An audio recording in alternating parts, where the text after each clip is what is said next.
오늘 읽은 열왕기상 8장의 전반부 말씀 통해서 하나님의 임재를 경험하라 이런 제목으로 말씀을 상고하겠습니다.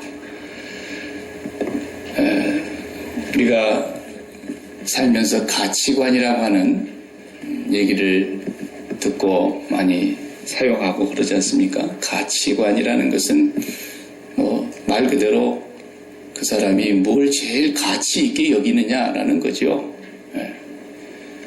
돈 버는 걸 최고의 가치로 여기는 사람은 일생에 돈 버는 데다가 생을 다 투자하는 것입니다.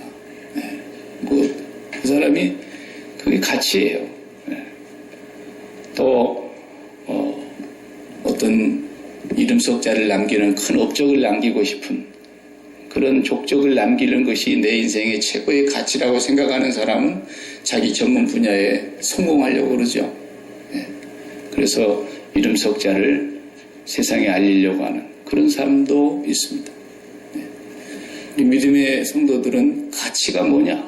최고의 가치가 뭐냐? 그것은 날마다 하나님을 만나는 것입니다.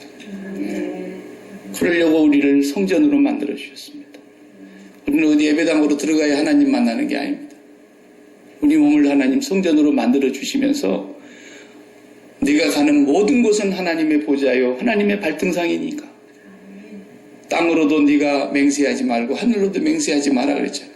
왜? 거기가 다 하나님의 보좌이니까. 어디 가서든지 하나님을 만날 수 있는 그게 최고의 가치입니다.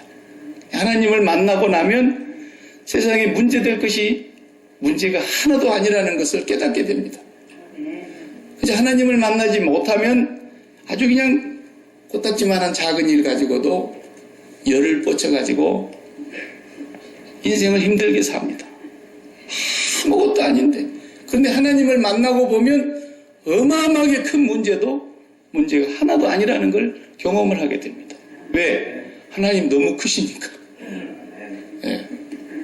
우리가 동네 앞에 폭포 좋다고 구경 다니고 그래도요, 이가수 폭포 가서 한번 보고 나면 다른 폭포를 보고 싶은 마음이 없어요, 그래요.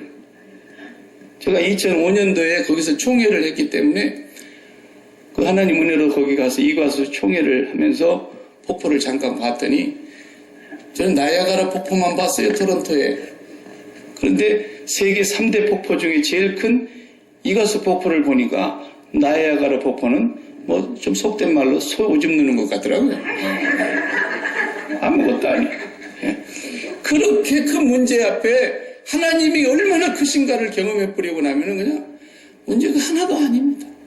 그러니까 우리 예수 믿는 사람의 최고의 소원, 최고의 열망, 최고의 가치는 하나님 만나는 거예요. 근데 하나님을 만나는 것이 돈 한 푼 안 들고 만날 수 있고, 언제든지 만날 수 있고, 어디서든지 만날 수 있고, 누구든지 만날 수 있기 때문에 예수 믿는 사람이 그렇게 복받은 사람인데 하나님 만나는 것을 가치로 열망하지 않기 때문에 다른 걸 만나려고 하는 가치가 우리 마음속에 자리를 잡고 있기 때문에 하나님을 못 만나는 거예요. 그래서 우리가 그것을 예배 시간을 통해서 이 시간만 하나님을 만나려고 우리가 온 게 아니고 어디 있든지 하나님 만나야 됩니다. 그리고 밖에 있을 때도 하나님을 만나서 하나님과 함께 살다가 신바람나게 살다가 하나님 만난 사람들이 기분 좋게 와가지고 넌 어떻게 만났냐? 나는 이번에 이렇게 만났다. 이런 얘기를 하고 살아야지 하나님 못 만나니까 만날 쓸데없는 얘기만 하고 사는 거예요. 하나님 만난 사람은요 다른 얘기를 하지를 못해요. 할 것이 없어서. 하나님 만난 재미 때문에. 우리 교회가 그런 축복이 있기를 축원합니다. 그것이 우리의 일단 소원이 돼야 돼요. 세상에 제일 불쌍한 사람이 돈 많이 버는 게 소원인 사람이에요. 제일 불쌍한 사람이에요. 돈 많이 벌어갖고 뭐 어떡하겠다는 거예요.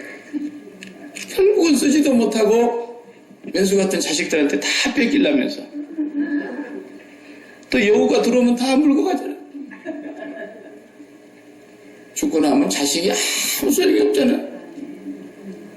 옛날에는 물밥이라도 떠날까 봐서 귀신 들이려면 뭐 제사 지내달라고 했지만 요즘 누가 제사 지냅니까?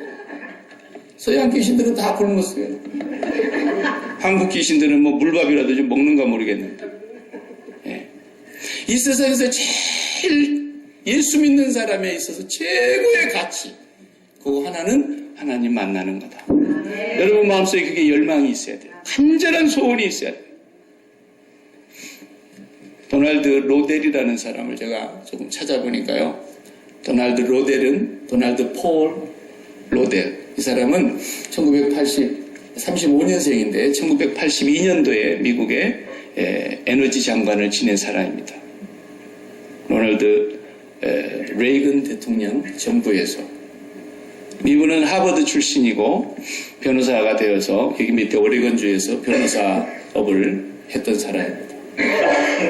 그런데 안타깝게도 그의 큰 아들 하나가 아버지보다 먼저 세상을 뜨게 됨으로써 그 마음의 상처가 너무 깊었는데 그 상처를 극복하고 나서 이제 자기와 동일한 상처를 가진 사람들에 대하여 관심을 갖게 됐습니다. 그래서 그 사람들을 돕는 포커스 오브 패밀리라 그래가지고 그 가족의 상처가 있는, 가족의 어려움을 겪고 있는 그런 사람들을 돕는 단체가 있는데 그 제임스 밥슨이라고 하는 그분이 최초로 설립한 거예요. 포커스 오브 패밀리라는 단체를. 근데 이 단체의 대표가 되어가지고 그 일을 계속 보고 있었던 겁니다. 변호사 일을 하면서. 그래서 상처받은 사람들, 가족의 어려운 문제 있는 사람들, 변호하는 일이나 상담하는 일이나 그 상처를 위로하고 치유하는 그런 일을 계속 해오던 어느 날 백악관으로부터 전화 한 통을 받았는데 레이건 대통령이 직접 전화를 한 거예요. 당신이 내 정부 아래 와서 장관을 좀 해줘야 되겠다. 에너지 장관을 해달라는 부탁을 받았어요. 그러자 이 로델이라는 이 변호사가 첫마디로 한 가지 물었습니다. 질문하기를 대통령께. 제가 대통령님 장관을 지내는 동안에 제가 복음을 전하는 일을 할 수 있습니까? 없습니까? 그걸 할 수 없다면 저는 이것을 수락할 수가 없고 내가 장관을 지내는 동안에도 복음을 전하는 일을 마음껏 할 수 있다면 제가 들어가겠습니다. 그러니까 레이건 대통령이 Of course, why not? 그래서 들어간 거예요. 82년도부터서 에너지 장관을 85년까지 지내고 85년에서 또 89년까지 로널드 대통령 재임 끝날 때까지 그 다음 두 번째 내무부 장관을 지내면서 7년 동안 그 정부에서 일을 한 사람이고 자기는 장관직을 하면서도 옛날 카터 대통령도 대통령 하면서 교회학교 교사했지 않습니까? 그런 것처럼 그가 복음을 전하는 일을 멈추지 않고 계속 했다고 하는 것입니다. 네. 우리나라 사람들은 뭐 장관 하나 지낸다는 거 그 재산 아닙니까? 국가의 옛날로 말하면 굉장한 거죠. 집안에 장관 하나 나오는 게. 근데 뭐 우리나라는 그 장관 하나 해먹기도 얼마나 어렵습니까? 청문회 때 그냥 다 흘려가지고 위장 전입한 거 걸리고 탈세한 거 걸리고 뭐 걸리고 저거 걸리고 미투에 걸리고 다 걸려가지고 뭐 낙마하는 사람이 얼마나 많아요. 그런데 이 도널드 로델은 내가 장관직을 하면서 복음 전하는 일을 할 수 없다는 나에게 장관은 중요한 게 아닙니다. 그건 해도 되고 안 해도 되는 거지. 복음 전하는 일, 하나님과 함께하는 일을 제일 소중히 여겼다는 거예요. 네. 우리 예수 믿는 사람들의 최고의 가치관이 뭐냐 물으면은 집사님 가치관이 뭡니까? 그러면 두말할 것도 2초도 생각할 여유가 없이 나는 하나님 만나는 것입니다. 죽어서도 하나님 만날 거예요. 살아서도 하나님 만날 수 있도록 우리는 길을 열어두셨어요. 그보다도 더 좋은 일이 세상 천지에 어디 있겠습니까? 우리가 좀 반가운 사람 만나도 하루 종일 기분이 좋은데 날마다 하나님 만나고 살아봐요. 날마다 하나님과 함께 동행해봐요. 하나님의 임재를 경험하라는 거예요.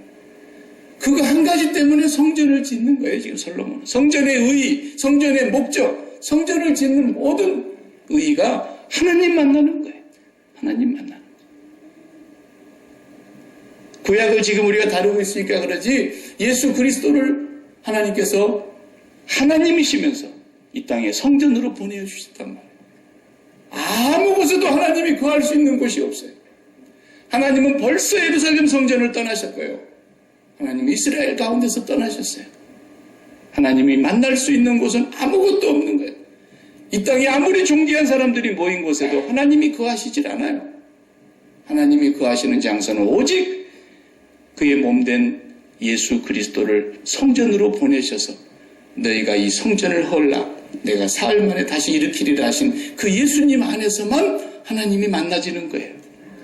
천하 없어도 하나님은 예수님을 통하지 않고는 만나지지가 않아요. 우리가 마지막에 아버지 집에 갈 때도 내가 곧 길이요 진리요 생명이니 나로 말미암지 않고는 아버지께로 올 자가 없다 그랬어요. 천국 가는 것만 그런 게 아니에요. 이 땅에 우리가 살아있는 동안에 매일 하나님의 임재를 경험하는 것은 성전을 통해서만 가능한데 그 성전이 바로 솔로몬이 그것 때문에 지은 것이에요. 구약에서. 그래서 그 성전이 완성됨으로써 예수 그리스도가 우리의 성전이 되시고 그리고 성령을 우리에게 약속대로 보내주셔서 우리 몸을 또 성전으로 만들어주셔서 예수님의 몸의 지체가 됨으로써 우리가 하나님의 성전이 된 거란 말이에요. 어디든지 가면 하나님 만나는 거예요. 하나님의 임재를 경험하는 거예요. 그보다도 우리에게 더 우선하고 소중한 것은 없다고 하는 것입니다. 그래서 이제 솔로몬이 성전 건축을 완공한 거 우리가 다 세세하게 한 절 한 절 못 봤어도 6장에서부터 7장, 이 8장에 거쳐오는 동안에 모든 성전에 필요한 걸 다 지었어요. 밖으로 건축을 했고 안으로 다 금을 입혔고 전부 성전에 필요한 도구들을 다 만들었어요. 하다못해 제사 지낼 때 불집게 같은 거, 그 다음에 재가 나오면 재를 퍼내야 될 삽 같은 거, 그 삽을 담아내는 양동이 같은 거, 잔잔한 모든 것까지 다 만들었다는 걸 7장이 설명하고 있어요. 근데 한 가지만 안 만들었어요. 그건 만들면 안 돼요. 그건 만들 수도 없는 거고 고칠 수도 없는 거고 변형시킬 수도 없는 거. 그것이 바로 언약궤예요. 언약궤. 이 언약궤는 모세가 광야에 있을 때 시내산에서 하나님으로부터서 설계도를 하나님께로부터 받았다 그랬어요. 그래서 하늘에 있는 그 모형대로 만들었다고 히브리서에서 증거하고 있죠. 그 모형을 하나님이 보여주신 그대로 그 식양대로 내려오셔서 광야에서 만든 겁니다. 이 언약궤는 함부로 다룰 수 있는 게 아니에요. 누가 이렇게 만져도 죽는 거죠. 제사장 허락받은 사람 외에는 만져도 죽어요. 거기 안에 뭐 들어있는가 이렇게 쳐다봐도 죽는 거예요. 엘리 제사장의 두 아들이 전쟁터에서 우리가 이길 수 있을 것 같아서 제 여호와의 언약궤를 메고 나갔다가 하나님은 언약궤를 그 갖다 놨는데도 떠나버렸어요. 오히려 그 하나님의 언약궤가 그냥 괴짝으로 뺏겨버린 거예요. 블레셋 사람들이. 가져가서 이게 뭔가 하고 들여다본 사람들이 다 죽었어요. 어디든지 갖다 놓으면 하나님의 임재가 일어나는 곳에는 막 죽음이 오고 질병이 오고 난리가 나는 거예요. 그러니까 하나님의 임재가 일어나는 곳에는 두 가지 현상이 반드시 나타나는데 하나는 죽음이 오고 하나는 축복이 오고 그래요. 이게 얼마나 놀라운 신비한 일인지 몰라요. 그래서 하나님의 임재를 바로 경험하게 되면 그보다도 큰 복이 없고 하나님의 임재를 잘못 경험하면 죽음이 오는 거예요.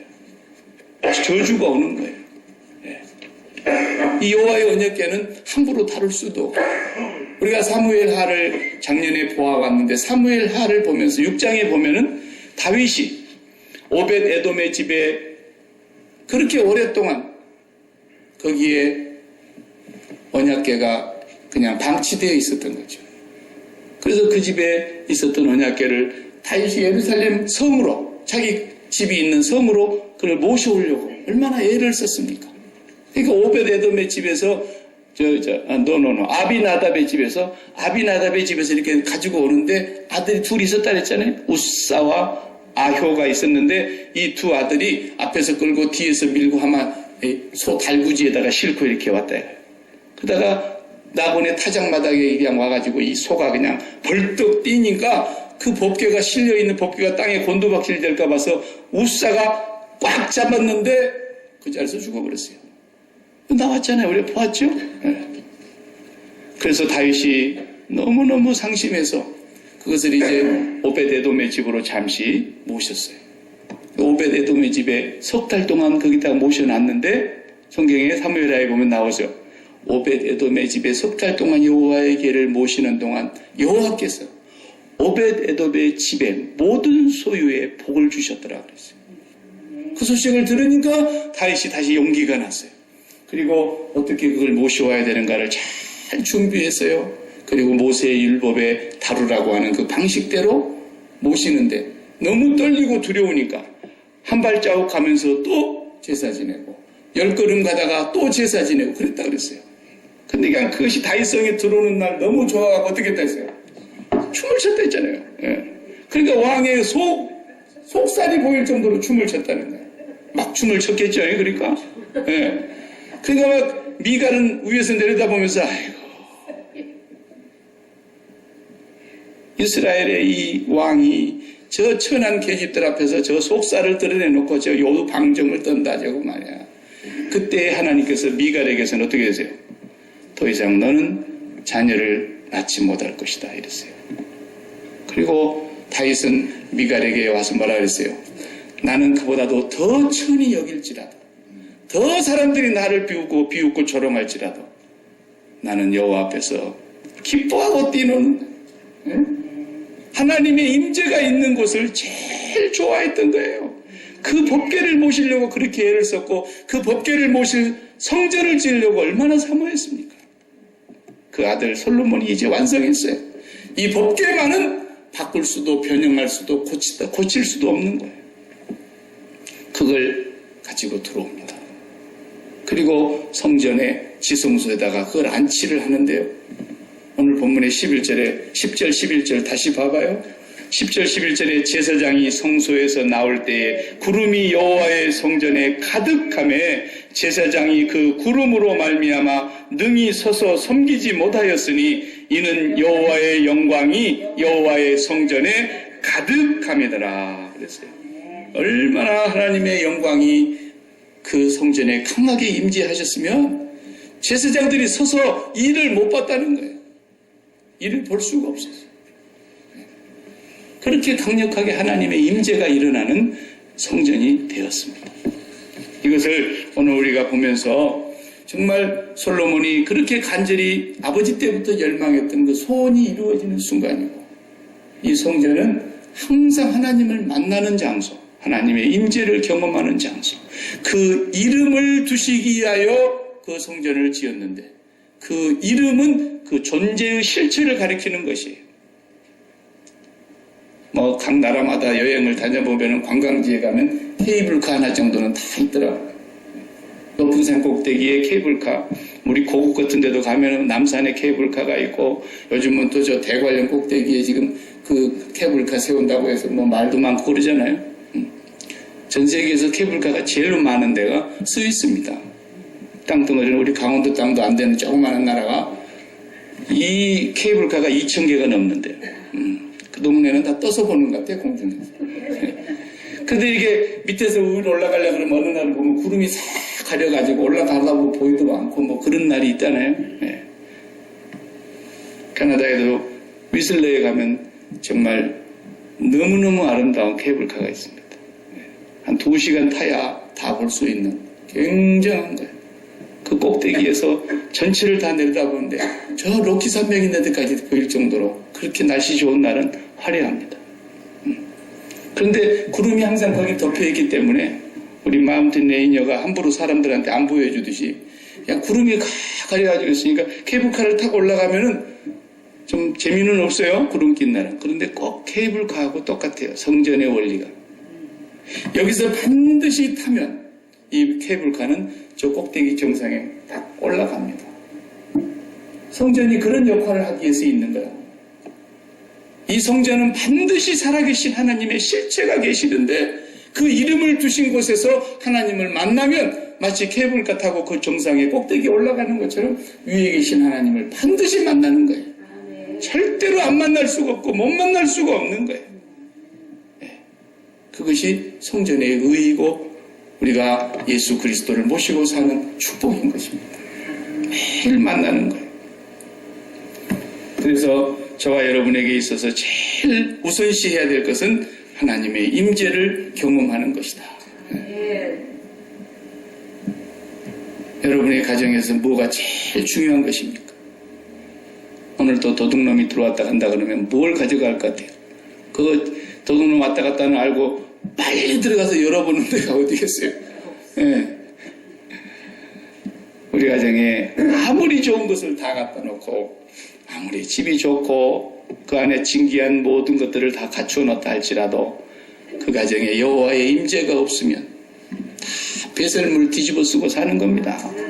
사도 바울의 표현을 빌리면. 예? 우리 교회가 뭐가 제일 중요하겠어요? 우리 교회 연역이 중요하겠어요? 우리 교회가 하는 행사가 중요하겠어요? 우리 교회 뭐가 중요해요? 큰 건물 하나 가지면 중요하겠어요? 수많은 사람이 구름처럼 운집하면 좋겠어요? 뭐가 좋겠어요?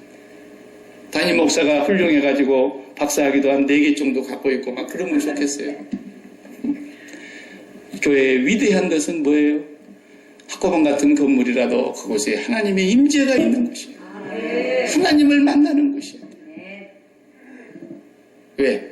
하나님은 그 사람의 마음에 임하시기 때문에, 심령의 지성소에 임하시기 때문에 하나님의 임재가 있어야 되는 거예요. 제일 좋은 교회, 하나님의 임재가 있는 교회라는 거예요. 그것을 우리는 날마다 소망하고 간절히 소원하고 기도하고 매일 경험하면서 살아야 될 것입니다. 구름의 이야기는요, 하나님이 임재하는 장소면 항상 있었어요. 구약 성경은 보면은 언제나 하나님 임재하실 때 구름이 빽빽하게, 어디서? 신의 산을 보세요. 구름이 빽빽하게 산을 에워싸서 구름 속에 가리워 보이지 아니하는데 모세를 그리 올라오라는 거예요. 백성들은 그리 가까이 오면 하나님이 돌격에서 칠까 봐서 못 오게 했어요. 가까이 오다가 죽는다 잘못하면. 그리고 전부 옷을 빨고 목욕하고 깨끗한 몸과 마음으로 모세가 올라간 그 신의 산을 멀리서 바라봐야만 했어요. 그런데 모세가 간 그곳은 하나님이 계시는 임재하시는 장소였다. 구름이 빽빽했어요. 그러니까 언제나 하나님과 연관되어있는 임재의 장소는 구름을 성경은 항상 얘기해요. 하나님이시며 사람이 되셔서 오신, 말씀이시며 육신을 입고 오신 예수 그리스도께서도 잠깐 보여주셨잖아요. 변화산에서. 그리고 모세와 엘리야와 대화하는데 그 본체의 형상이 나타나는 거예요. 그때에 구름이 하늘로부터 쫙 덮었다고 그랬잖아요. 아무도 보이지 않고 오직 예수만 보이고 하늘로부터 음성이 들렸다 그랬어요. 주님도 올라가실 때 다시 구름이 가리워 보이지 않게 하셨다 그랬어요. 오실 때도 다시 구름 가운데서 타고 오실 거라는 거예요. 언제나 구름은 성경에서 하나님의 임재의 표현이고 상징인데, 그건 뭘 뜻하는 거냐면 하나님의 나라와 우리와의 관계가 이렇게 구분되어 있음을 말하는 거예요. 저 구름 위에가 천국이라는 뜻이 아니에요. 구름 위에 비행기 타고 올라가 봐요. 또 하늘이에요. 구름이라고 하는 이 성경에서의 의미는 하나님의 세상, 하늘에 계신 우리 아버지였을 때 그 하나님이 계시는 영역과 그 밖의 영역을 구분하는 데 사용하는데 항상 구름을 성경은 표현하고 있어요. 그래서 우리가 비록 몸이 땅에 살고 있고 이 땅의 영역에 있지만 우리의 마음이 이 성전을 통해서 구름 위로 하나님의 영역으로 가야 된다 그 말이에요. 그래야 만나는 거거든요.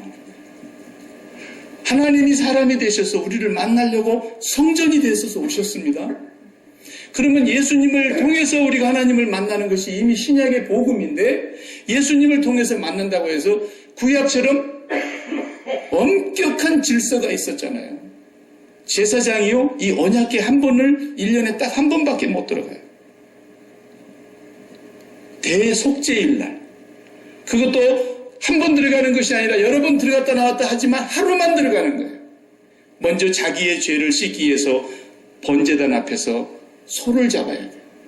그리고 그 피를 담아서 소는 다 번제물로 태워서 완전히 잿더미가 되게 하고 소에서 받은 피를 담아가지고 덜덜덜덜 떨면서 그 성소와 그 놈의 지성소에 언약궤가 있는 곳으로 들어가서 언약궤 바로 그 뚜껑 위에 속죄소, 죄를 씻는 그 속죄소 위에서 그 송아지의 피를 7번 뿌리면서 자신의 죄를 먼저 속죄해야 이제 비로소 대제사장으로서 다른 백성들의 죄를 속죄할 수 있는 임무를 부여받는 거예요. 그래서 들어가다 죽어버린 사람이 있었어요. 있을 수 있다 이거예요. 그러니까 들어갈 때 제사장의 몸을 항상 줄로 묶어가지고 들어갔어요. 죽으면 그 시신을 가지고 들어갈 수도 없으니까 줄을 잡아다녀서 빼내야 되니까. 그렇게 무서운 것이에요. 죄인은 하나님이 임재하면 바로 죽는 거예요.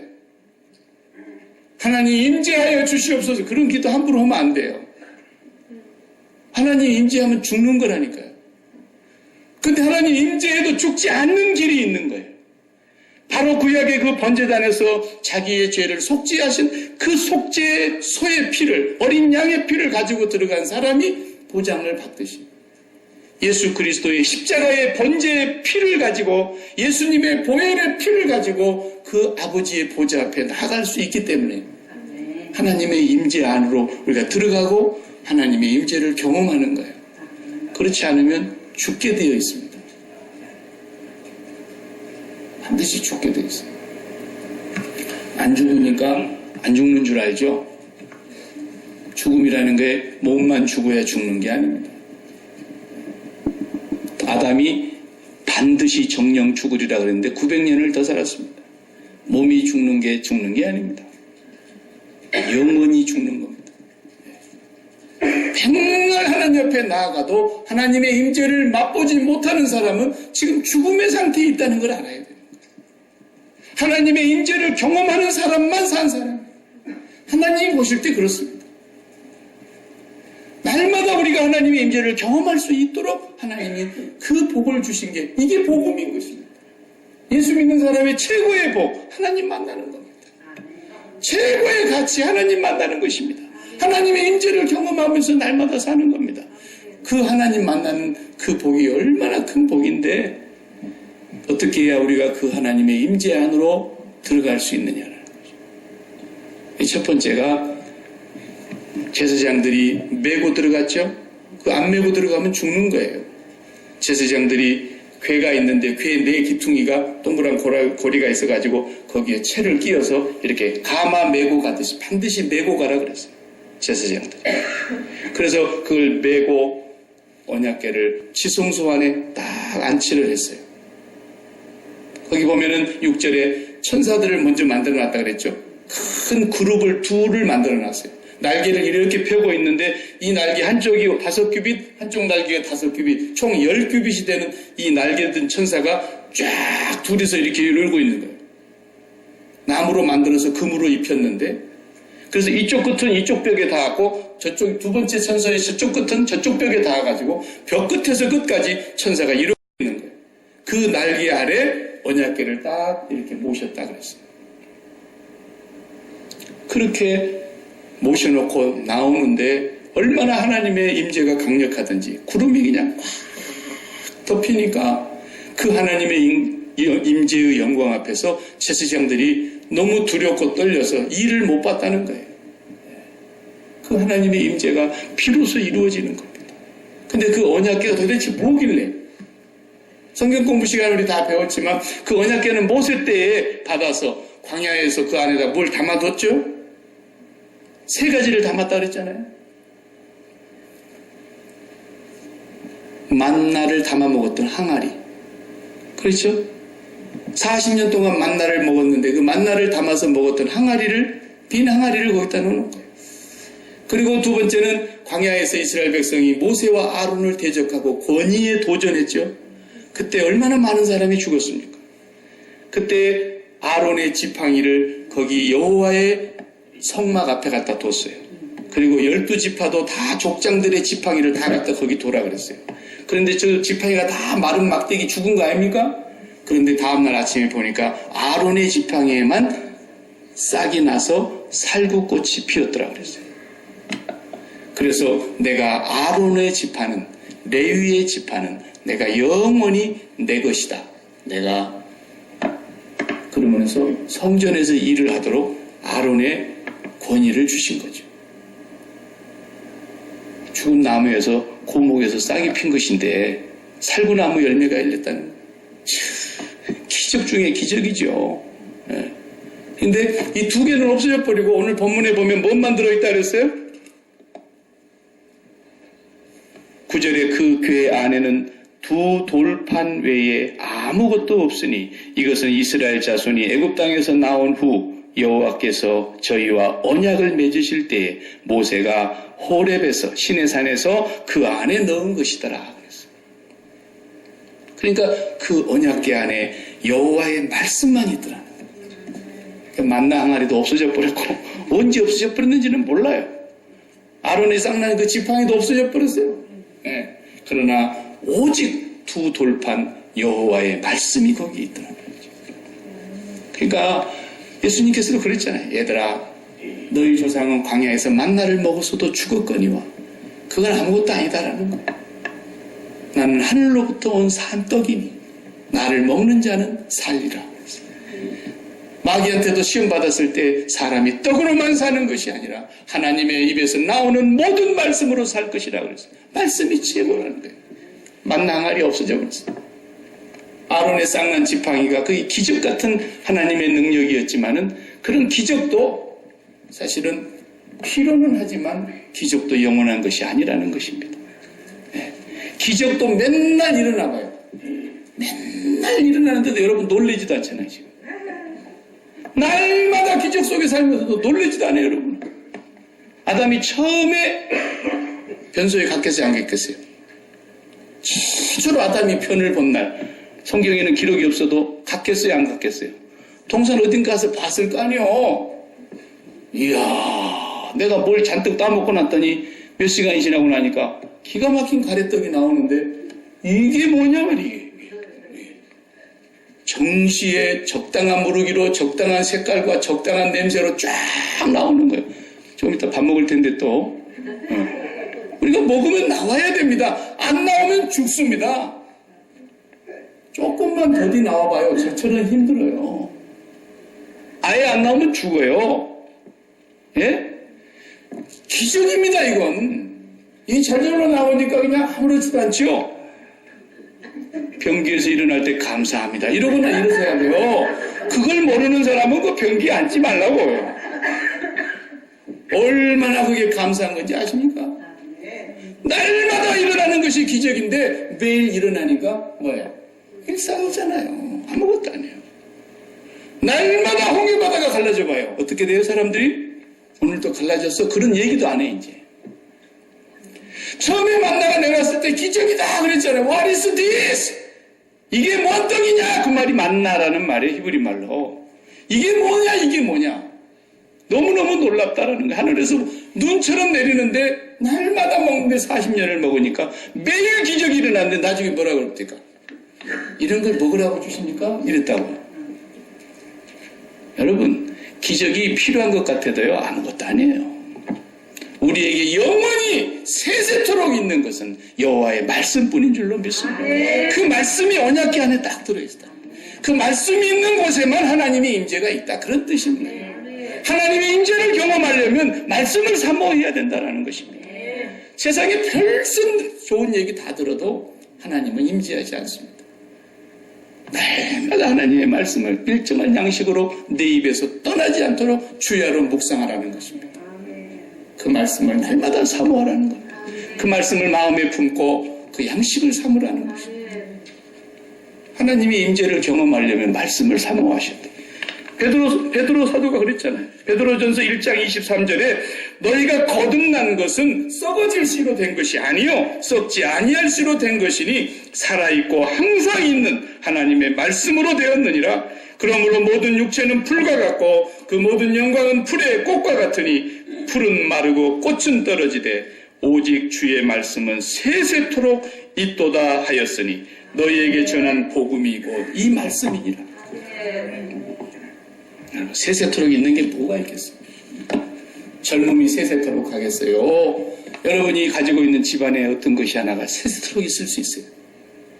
여러분 일생에 쌓아놓은 모든 것들이 다 물거품처럼 되는 날이 불현듯 와버려요.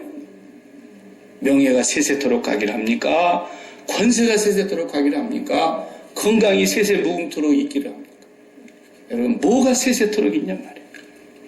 잠깐 있다가 없어져 버리는 아침 안개와 같다 그랬고 풀의 꽃과 같다 그랬고 풀잎에 맺힌 이슬 같아서 해가 뜨면 쓰러져 버리는 그런 인생인데 하나님의 임재는 그의 말씀 가운데만 있다는 거예요. 다른 건 아무리 뭐 좋은 거 바꾸려고도 그러지 마시고 있는 대로 사시고, 있는 옷 입어도 다 못 입고 가니까 이번에 좀 많이 내놓으시고, 지금 있는 것도 너무 많아가지고 관리가 어려워요. 관리가. 저도 이제 갖다 몽땅 그리 집어넣어놨는데 요즘 그거 다 버릴 거 지금 골라내느라고, 그래도 참 귀찮더라고요. 내가 왜 이렇게 미련하게 이런 것까지 다 가지고 사는가. 오늘도 우리는 하나님의 말씀만 우리 마음속에 떠나지 아니하면 복 있는 사람은 여호와의 말씀을 주야로 묵상하는 자로다. 괜히 그런 말씀이 있는 게 아니에요. 하나님의 임재가 거기 있기 때문에. 두 번째는 이 언약궤를 그 성전에 갖다 집어넣을 때 그냥 의샤 영차 가서 간 게 아니에요. 5절을 한번 보세요. 어떻게 갔는가. 메고 올라가매 5절 솔로몬 왕과 그 앞에 모인 이스라엘 회중이 그와 함께 그 교회 앞에 있어 양과 서로 제사를 지냈으니 그 수가 많아 기록할 수도 없고 셀 수도 없었더라 그랬어요. 뭐가 있었어요? 소와 양을 가지고 제사를 지내는 이게 번제입니다. 번제. 모든 사람들이 와서 번제를 지내는데 기록을 할 수도 없고 셀 수도 없는 거야. 1,000번 번제보다도 더 컸던 거예요, 이건. 1,000번은 셀 수라도 있었죠. 셀 수도 없이 기록할 수도 없는 번제사를 드리면서 여호와의 법궤를 모시고 가는 거예요. 그 번제가 뭡니까? 여러 소리 할 거 없잖아요. 예수 그리스도의 십자가의 죽음입니다. 그 십자가의 죽음이 나를 죽게 한 것이고, 그 십자가의 죽음이 나의 죄의 몸을 멸한 것이고, 그 십자가의 죽음이 나의 옛사람을 끝장낸 정과 욕심을 십자가에 못 박은 이 세상의 육신의 정욕과 안목의 정욕과 세상의 모든 자랑거리를 다 한꺼번에 예수 그리스도의 십자가의 죽음에서 나도 죽어버린 그 제사가 번제의 제사인 것입니다. 그 제사를 통해서만 하나님 만날 수 있는 거예요. 그러니까 날마다 죽는 것이 맞는 거예요. 사도 바울의 말이 날마다 죽어야 날마다 하나님을 만나는 거예요. 내 알량한 생각, 내 경험, 내 지식, 내 지혜 다 소용없습니다. 없는 것보다는 낫지만은 그거 갖고 있어봐야 인생살이에 별로 도움이 안 돼요. 정말 어려운 문제를 닥치면요, 내가 가지고 있는 경험 만사가 다 헛됩니다. 그 조그마한 지식 아무것도 아니에요. 나이 많이 잡수신 어떤 할머니가 몸에 병이 와서 병원에 입원을 했는데 이리 진찰해보고 저리 진찰해보고 의사가 와서 계속 진맥을 해보고 뭐 이렇게 진단서에다가 뭐 이렇게 막 쓰고 그러는데 도대체 뭔가 그러고 엮는 줄로 이렇게 보니까 아이고 이게 추장암 이렇게 써놨더라고요. 추장암. 그러니까 아이고 가슴이 철렁해요. 암 작아 보입니까? 그래서 얼굴이 사색이 됐는데 의사 선생님을 붙들고 선생님 솔직히 말해보세요. 괜찮으니까 제가 어떻게 됐습니까? 그랬더니 아무렇지도 않습니다. 괜찮습니다. 그러지 마시고 솔직하게 얘기해 보시라고. 아까 제가 보니까 거기에 뭐 이렇게 암자도 보이고 그러던데 그거요? 제 이름입니다. 의사 이름이 추장암이었어요.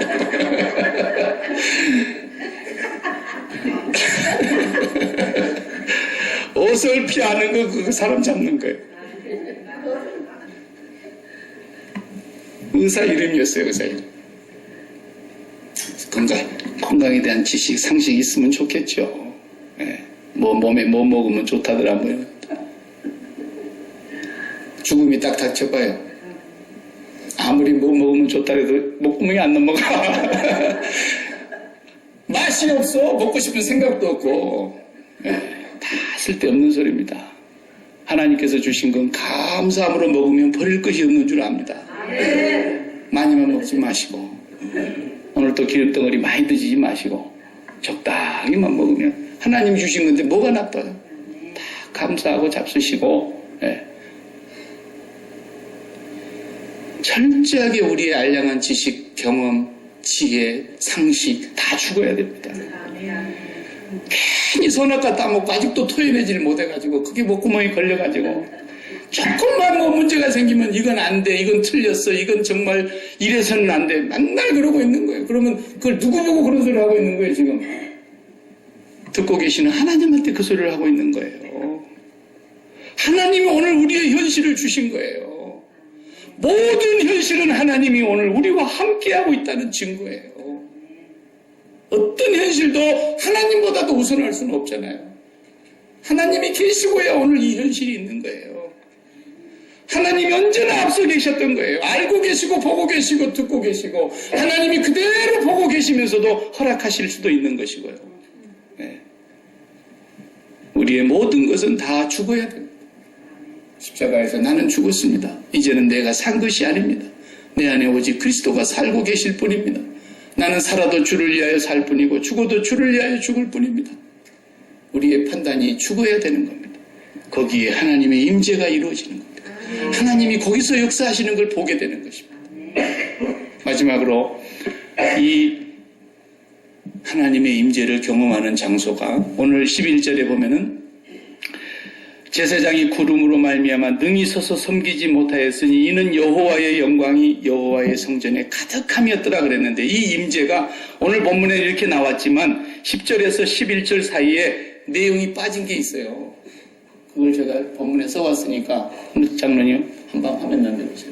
이 장면이 똑같이 솔로몬이 역대하 5장 11절에서 한번 읽어보겠어요. 이 때에는 제사장들이 그 반열대로 하지 아니하고 스스로 정결하게 하고 성소에 있다가 나오매 12절 노래하는 레위 사람 아삽과 헤만과 여두둔과 그의 아들들과 형제들이 다 세마포를 입고 제단 동쪽에 서서 재금과 비파와 수금을 잡고 또 나팔 부는 제사장 120명이 함께 서 있다가 나팔 부는 자와 노래하는 자들이 일제히 소리를 내어 여호와를 찬송하며 감사하는데 나팔 불고 재금 치고 모든 악기를 울리며 소리를 높여 여호와를 찬송하여 이르되 선하시도다 그의 자비하심이 영원히 있도다 하매 그때 여호와의 전에 구름이 가득한지라. 마지막 절 제사장들이 그 구름으로 말미암아 능히 서서 섬기지 못하였으니 이는 여호와의 영광이 하나님의 전에 가득함이었더라. 뭐가 있었다는 얘기예요? 제사장 120명과 각종 음악하고 악기를 다루는 사람들이 그 여호와의 언약궤가 들어가는 장면을 보면서 하나님 앞에 감사하며 찬양을 드리는데 여호와는 선하시도다 그 인자하심이 영원하시도다 하면서 찬송을 하고 있는데 구름이 임하고 하나님의 임재가 일어나더라는 거예요. 이스라엘의 하나님은 찬송 중에 거하시나이다. 시편 22편 3절에 그렇게 말씀했어요. 찬송 가운데 거하시나이다. 히브리서 13장 15절에 보면은 우리가 날마다 그분에게 찬미의 제사를 드리자 이것은 그분을 증거하는 입술의 열매니라 그랬어요. 찬미의 제사, 찬미의 제사. 하나님은 찬양하는 곳에 지금도 거하고 계세요. 천군 천사의 스랍들이 보좌를 둘러싸고 세세토록 찬송과 존귀와 영광과 위엄이 그분에게 있다고 찬양하고 있는 것이 천국 보좌예요. 오늘도 하나님의 임재하는 장소는 찬양하는 곳이고 감사하는 곳이에요. 우리가 오늘 읽으면서 다 이해가 되는데 하나만 이해가 안 되는 단어 하나가 나오는데 1절에 보면은 2절에 보면 그 단어가 나와요. 이스라엘 모든 사람이 다 에다님월 곧 7째 달 절기에 그랬어요. 여기 에다님월이라는 것은 우리가 쓰는 말이 아니죠. 7월달이라는 거예요. 7월달. 종교력에서 이스라엘의 7월달 거기는 언제냐? 솔로몬이 이 성전을 하나님 앞에 역사적인 날로 봉헌을 하는 이 날을 그냥 대충 잡았겠어요? 대충 잡은 게 아닙니다. 이 날을 출애굽한 지 480년 만에 지금 성전이 완공이 돼가지고 비로소 언약궤를 모시고 하나님 앞에 드리는데 이 날이 유명한 날이에요. 이 날이 언제냐면 추수감사절이었어요. 이스라엘 나라로는 장막절이라 장막절, 수장절, 장막절 이렇게 말해요. 성경에 보면 이 날이 추수감사절이에요. 하나님 앞에 제사장들이 120명이 성가대 가서 가지고 악기를 동원해서 하나님을 찬양하는데 그 찬양하는 가운데 여호와의 영광의 구름이 임재하더라는 거예요. 예? 여러분 일하시면서도요, 그 찬양 틀어놓고 해요. 찬양을 힘차게 틀어놓고 찬양을 부르면서 그곳이 하나님의 임재의 장소가 되게 하라고 말해요. 예? 그리고 또 외국 사람들 들락거리니까 외국 사람들이 좋아하는 찬송가도 좀 틀어놓고, 외국 찬송가 좋은 게 많이 있으니까 틀어놓고 찬양하면서, 찬양하는 그곳에 하나님의 보좌라는 거예요. 감사하는 그곳에. 그래서 추수감사절, 장막절, 이게 언제 지키는 거예요? 7월 달에 지키는 거예요. 이스라엘 백성들이 일주일 동안 7월 15일부터서 한 주간 동안을 광야로 다 나갑니다. 그리고 40년 동안 광야에서 있었을 때 하나님이 우리를 이 고난 속에서도 먹이고 지키고 인도하셨다. 불기둥과 구름기둥으로 보호하셨고 인도하셨다. 그 하나님을 잊지 아니하도록 광야에서 일주일 동안을 추수감사절을 지키는 거예요. 그때 그들이 하나님 앞에 가장 중요시 여긴 행사가 뭐냐면 전 백성을 세워놓고 모세의 율법을 낭독합니다. 대단하죠? 여호와의 말씀이 있습니다. 거기에 추수감사절에 제사가 있습니다. 그리고 찬양과 감사가 있습니다. 그곳에 하나님의 임재가 강력하게 일어났다. 사랑하는 소망교회 우리 형제와 자매들을 정말 날마다 하나님의 임재를 우리가 경험하면서 살라고 예수님은 우리 몸을 성전으로 만들어 주셨어요. 이 성전 안에는 여호와의 말씀만 있어야 되고, 이 성전에서 하나님을 만나려면 내 생각과 내 경험과 내 모든 정욕이 그리스도와 함께 십자가에서 번제로 죽어야 되고, 그리고 그 구속의 은혜를 날마다 감사하면서 찬양하면서 살아가는 그 제사가 하나님 임재하는 제사가 되는 거예요. 하나님 만나는 제사가 되는 거예요. 그 하나님 만나고 나면 여러분의 삶의 모든 문제는 문제가 아니라는 걸 알게 되는 거예요. 이 은혜가 이제는 솔로몬보다도 더 위대하신 성전이신 예수 그리스도를 통해서 저와 여러분에게 값없이 주어졌다는 사실을 믿으시기 바랍니다. 기도하십시오. 하나님 감사합니다. 날마다 하나님 만나고 살라고 우리를 세상에서 부르셨습니다. 우리는 땅에 발을 붙이고 살아도 구름 위에 계시는 아버지의 나라에 소속한 사람들이기에 날마다 아버지의 임재를 경험하는 삶을 살라고 주님 저희들을 불러주시고 구속해 주신 것을 감사합니다. 매일 매순간 어느 곳에 있든지 주님을 만나는 주님의 임재와 주님의 영광 앞에 날마다 살아가는 저희들 되게 하여 주시고, 아버지만이 나의 최고의 영광이 되게 하는 그런 삶이 되게 하여 주시옵소서. 예수님의 이름으로 기도하옵나이다. 아멘.